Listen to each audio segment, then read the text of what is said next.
प्यारे सुंदर साथी, हम सब लोग ब्रह्म भोज के तरह के कार्यक्रम कथा में बैठे हुए हैं। हमारे शास्त्र पुराण क्या कहते हैं? भागवत में भी कहते हैं, न साधन योगो न शांत धर्म उद्धव। भगवान कृष्ण कहते हैं उद्धव, न हमको यज्ञ, न दान, न दक्षिणा, न घंटा पाना, पिंड तर्पण हमको कोई साध नहीं पाता, मतलब पा नहीं सकता है। वही बात गीता में कहते अर्जुन, नाहम वेदेन तपसा न दानेन न जज्या।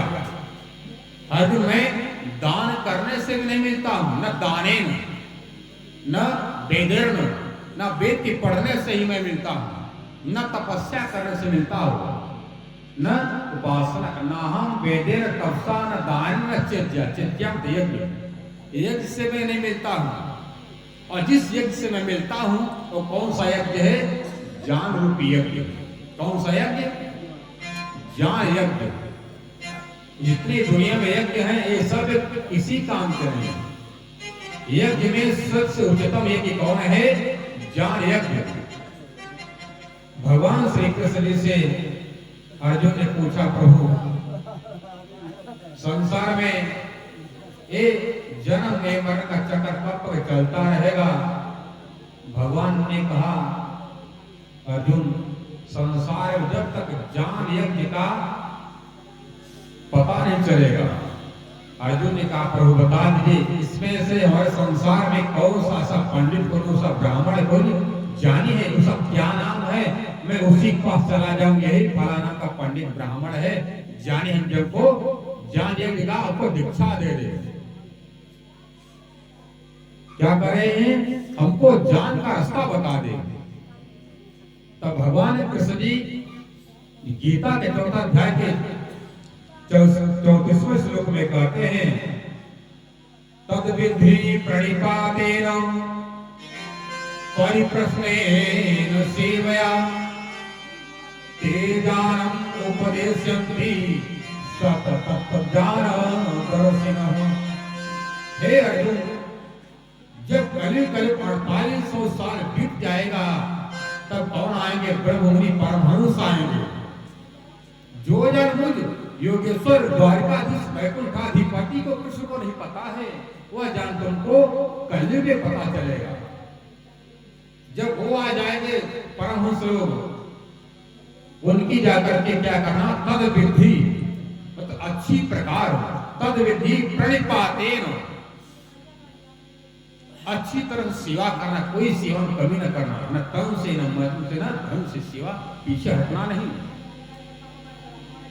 तद विधि प्रणिपातेन, जब तुम्हारी सेवा से संतुष्ट हो जाएंगे। उदाहरण के लिए समझ लीजिए, जैसे हरकी व्यास नाम का पंडित ब्राह्मण था।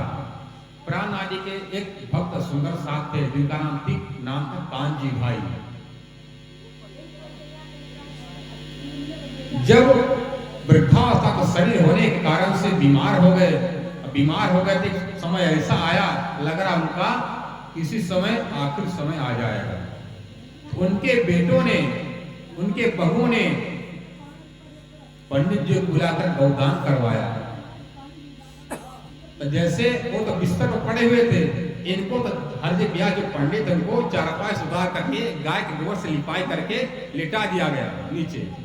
उनके गले में गंगा जल डाल दिया गया, सोना खिला दिया गया, तुलसी का पत्ता खिला दिया गया। और जब गंगा जल पिला दिया गया, सोना खिलाया गया और तुलसी का पत्ता खिलाया गया। और भाई वृद्धावस्था के कारण जब आखिरी में 5 प्राण होते, आखिरी हवा होती, इसका नाम धनंजय। एक होती बाष्पी, जब बाष्पी नाम की हवा चलती शरीर के अंदर, क्या हो जाता? सन्निपात, बात हो जाता है, आपको शरीर अकड़ जाता, टेढ़ा हो जाता है, पूरा शरीर ठंडा हो जाता है धीरे धीरे। जब धनंजय नाम की जब हवा चलती है शरीर के अंदर, वो प्राणी का काम तमाम कर देता। बोलो कृष्ण कन्हैया लाल की जय। इसलिए पान, अपान, व्यान, उदान समान है। 5 प्राण और 5 प्राण। और आखिरी का क्या नाम है? धनंजय। जब आखिरी समय आया वृद्धावस्था के कारण से हरि व्यास पंडित जी को पता नहीं चला, तो पिताजी हाथ पकड़ लीजिए। कहे क्या है बेटा? कहे कि अरे कुछ नहीं, अरे गौ माता पूछ है। कहे क्या है, काहे के लिए पकड़ा रहे हो? पिताजी आपको बैतरणी पार करवा देगी। अच्छा, हमको बैतरणी पार कराएगी? तो बेटा हमको ये बताओ, कौन कहा तुमको गाय दान करने के लिए? अरे पंडित जी आएंगे, वही कह रहे हैं।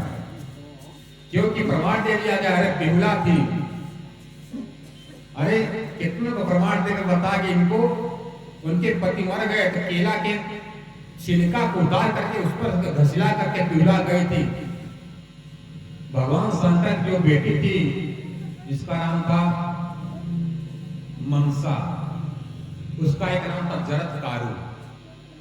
उसी के भक्त थे, उनके भक्ति के कारण से जब गई यमराज के पास, मतलब बैतरणी पार करके गई।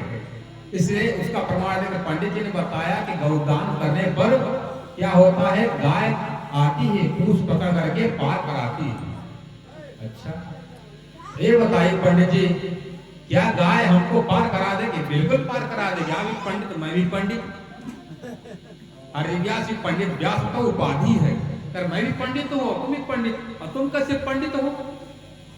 अरे मैं वही हरि व्यास हूँ। इस जूनागढ़ गुजरात प्रांत में कोई सा माई गलाल पैदा विद्वान नहीं हुआ जो हमसे टकरा सके, जिसको हमने कहा नहीं ये गलत है, तो कोई हमको काट करके आगे बात बताया नहीं, इसको हमने कहा नहीं ये सत्य नहीं है। कोई ऐसा पंडित मिला नहीं इसको काट कर आगे बताया, इसको कहते हाँ यही सत्य है। कोई भी मजाल नहीं कि हमसे आगे कोई कह कर चला जाए। और क्या करें, मेरे मन में दो चीज की कमी है। हमने सुना था भागवत में पढ़ा, भागवताचार्य थे, प्रकार पंडित थे, और उत्तम जीव सृष्टि के कारण से उनको पता चल गया था कि कलयुग में किससे मुक्ति मिलेगी? ब्रह्म ज्ञान से। और ब्रह्म ज्ञान को देने वाले, ब्रह्म विद्या को बताने वाले सदगुरु आए। ये बताइए पंडित जी, हमको पार करा के देगी गैया? क्या गाय 84 लाख योनि से बाहर मुक्त है? गाय का जन्म नहीं हुआ, गाय का भी जन्म हुआ। गाय का जन्म हुआ, गाय भी मरती है समय आने पर। तो जब बताए जो खुद मर रहा, जन्म रहा है, खुद 84 चक्कर में है, तो पार कौन कराएगा?